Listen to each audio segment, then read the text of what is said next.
Hello, citizens of the world. We are anonymous.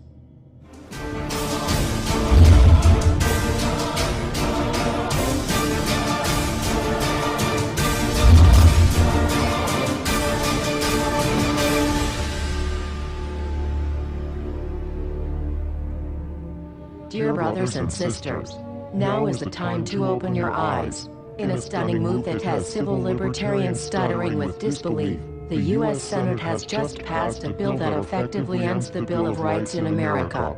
The National Defense Authorization Act is being called the most traitorous act ever witnessed in the Senate, and the language of the bill is cleverly designed to make you think it doesn't apply to Americans. But toward the end of the bill, it essentially says it can apply to Americans if we want it to. Bill summary and status. 112th Congress, 2011 to 2012, S. 1867. Latest title, National Defense Authorization Act 4. This bill, passed late last night in a 93-7 vote, declares the entire USA to be a battleground upon which U.S. military forces can operate with impunity, overriding Posse Comitatus and granting the military the unchecked power to arrest, detain, interrogate and even assassinate U.S. citizens with impunity. Even Wired magazine was outraged at this bill, reporting, "Senate wants the military to lock you up without trial."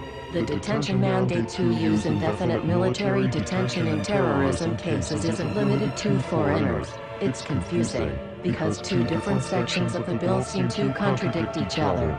But in the judgment of the University of Texas Robert Chesney, a nonpartisan authority on military detention, U.S. citizens are included in the grant of detention authority. The passage of this law is nothing less than an outright declaration of war against the American people by the military-connected power elite. If this is signed into law, it will shred the remaining tenets of the Bill of Rights and unleash upon America a total military dictatorship, complete with secret arrests, secret prisons, unlawful interrogations, indefinite detainment without ever being charged with a crime, the torture of Americans and even the legitimate assassination of U.S. citizens right here on American soil. If you have not yet woken up to the reality of the police state we've been warning you about, I hope you realize we are fast running out of time. Once this becomes law, you have no rights whatsoever in America, no due process, no First Amendment speech rights, no right to remain silent, nothing. The U.S. Senate does not want us to speak. I suspect even now orders are being shouted into telephones and men with guns will soon be on their way. Why? Because while the truncheon may be used in lieu of conversation, words will always retain their power. Words offer the means to meaning, and for those who will listen, the enunciation of truth. And the truth is, there is something terribly wrong with this country, isn't there? Cruelty and injustice, intolerance and oppression, and where once you had the freedom to object, to think and speak as you saw fit, you now have censors and systems of surveillance coercing your conformity and soliciting your submission. How did this happen? Who's to blame? Well, certainly there are those who are more responsible than others, and they will be held accountable.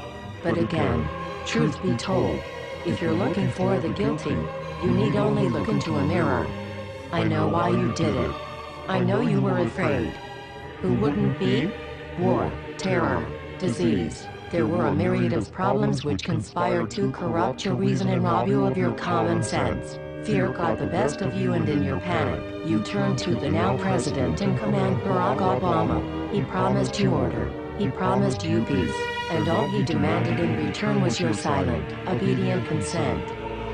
More than 400 years ago, a great citizen wished to embed the 5th of November forever in our memory. His hope was to remind the world that fairness, justice, and freedom are more than words, they are perspectives. So if you've seen nothing, if the crimes of this government remain unknown to you, then I would suggest that you allow the 5th of November to pass unmarked. But if you see what I see, if you feel as I feel, and if you would seek as I seek, then I ask you to stand beside one another, 1 year from November 5th, 2011, outside the gates of every courthouse of every city demanding our rights. Together we stand against the injustice of our own government. We are anonymous. We are legion. United as one. divided by 0. We do not forgive censorship.